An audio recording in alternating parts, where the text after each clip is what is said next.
கர்த்தருடைய பரிசுத்த நாமத்திற்கு ஸ்தோத்திரம் உண்டாவதாக. கர்த்தராகிய இயேசு கிறிஸ்துவின் நாமத்தில் உங்களுக்கு கிருபையும் சமாதானமும் உண்டாவதாக. இந்த நாளுக்குரிய தியானத்திற்கான தேவ வார்த்தை 2 நாளாகமம் அதிகாரம் 16 வசனம் 12. ஆசா அரசாண்ட 39ஆம் வருஷத்திலே தன் கால்களில் வியாதி கண்டு அவன் நோவு மிகவும் உக்கிரமாயிருந்தது.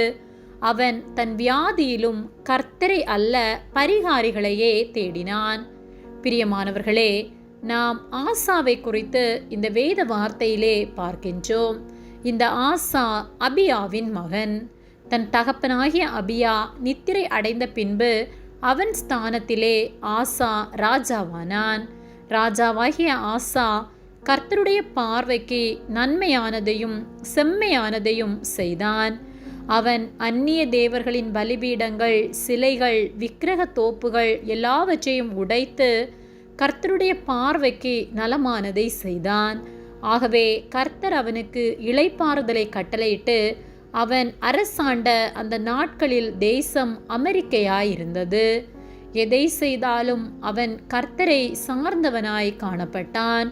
ஒருமுறை அவனுக்கு விரோதமாக யுத்தத்திற்கு எத்தியோப்பியனாகிய சேரா 10 லட்சம் சேனைகளோடும் 300 ரதங்களோடும் புறப்பட்டு வந்தபோது அவன் கர்த்தரிடத்திலே வந்து, பலனுள்ளவனுக்காகிலும் பலனற்றவனுக்காகிலும் உதவி செய்கிறது உமக்கு லேசான காரியம். எங்கள் தேவனாகிய கர்த்தாவே, எங்களுக்கு துணை நெல்லும்.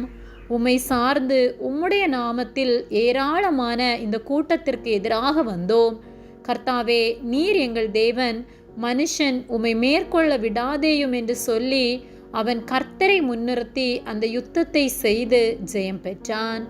ஆனால் நாட்கள் செல்ல செல்ல ஆசா கர்த்தருக்கு விரோதமானதை செய்தான். கர்த்தரை சார்ந்து வாழ்ந்து கொண்டிருந்த ஆசா கர்த்தரை சார்ந்து வாழாமல் மனிதர்களை சார்ந்து வாழத் தொடங்கினான். சீரிய ராஜாவோடு உடன்படிக்கை பண்ணி அவனுக்கு பிரியமானதை செய்து கர்த்தருக்கு கீழ்ப்படியாமல் போனான். கர்த்தர் ஞான சிருஷ்டிக்காரர்களை கொண்டு ஆசாவிடம் பேசினார். ஆனால் அவர்களுக்கு செவி கொடுக்க மனமில்லாதவனாய் சினந்து கடும் கோபம் கொண்டு ஞான சிருஷ்டிக்காரனை காவலில் அடைத்தான். ஜனங்களிடத்தில் அன்பில்லாதவனாய் காணப்பட்டான். ஆசாவின் இப்படிப்பட்ட நடவடிக்கைகளினால் அவன் அரசாண்ட 39ஆம் வருஷத்திலே அவன் கால்களில் வியாதி உண்டானது. அதன் வலி மிகவும் உக்கிரமாய் இருந்தது. ஆனாலும் அவன் தன் இக்கட்டு காலத்தில் தன்னுடைய வியாதியில் கர்த்தரை தேடாமல் பரிகாரிகளை நாடினான். இது நிமித்தம் 2 வருடம் உக்கிர வேதனை அடைந்து 41ஆம் வருஷத்தில் மரித்து தன் பிதாக்களோடே நித்திரையடைந்தான். ஆசாவை போலத்தான் நாமும் மிகவும் இக்கட்டு காலத்தில் கர்த்தரை சார்ந்து அவரை தேடுகின்றோம். ஆனால் கர்த்தர் அதிலிருந்து நமக்கு விடுதலை தந்து ஒரு நல்ல பதவியிலே, ஒரு நல்ல பொறுப்பிலே நம்மை ஆசீர்வதிக்கும் போது நாம் கர்த்தரை மறந்து மனிதனை சார்ந்து வாழ்கின்றோம். மனிதர்களை பிரியப்படுத்தும்படி கர்த்தருக்கு கீழ்ப்படியாமல் போகின்றோம். அப்படிப்பட்டவர்களாக ஒருவேளை நாம் காணப்படுவோம். ஆனால் இப்பொழுது கர்த்தரிடத்தில் மன்னிப்பை பெற்றுக்கொள்வோம், மனம் திரும்புவோம், கர்த்தரிடத்தில் சேருவோம். எல்லா காலத்திலும் நமக்கு கர்த்தரே துணை. நாம் எந்த நிலையில் இருந்தாலும் நமக்காக இருப்பவர் அவர் ஒருவரே.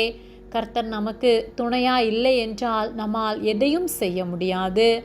ஆகவே கர்த்தருக்கு கீழ்ப்படிந்து அவரை சார்ந்து வாழ்வோம். கர்த்தர் நம் ஒவ்வொருவரையும் ஆசீர்வதித்து நடத்துவார். ஆமேன். ஜெபம். எங்களை அதிகமாக நேசித்து வழிநடத்தி வருகிற எங்கள் அன்பின் பரிசுத்த பிதாவே, இந்த நாளையும் நாங்கள் காணும்படியாக நீர் எங்களுக்கு ஜீவனை தந்த உம்முடைய அன்பிற்காக நாங்கள் உமக்கு நன்றி செலுத்துகின்றோம். இந்த காலை வேளையிலும் உம்முடைய சத்திய வார்த்தைகளை நாங்கள் தியானிக்கும்படியாக நீர் எங்களுக்கு தந்த இந்த நேரத்திற்காக நாங்கள் உமக்கு நன்றி செலுத்துகின்றோம். நாங்கள் தியானித்த வார்த்தையின்படியே உமக்கு கீழ்ப்படிந்து வாழுகிறவர்களாய் எங்களை மாற்றும்படியாய் ஜெபிக்கின்றோம். ஆசாவை போல உம்மை விட்டு விலகி போகாதபடிக்கு உம்மை சார்ந்து வாழ நீர் எங்களுக்கு உதவி செய்யும்படியாய் ஜெபிக்கின்றோம். எங்களை உம்முடைய கரத்திலே ஒப்பு கொடுக்கின்றோம். இயேசுவின் நாமத்தில் ஜெபிக்கின்றோம் பிதாவே. ஆமேன். கர்த்தர் உங்களை ஆசீர்வதிப்பாராக.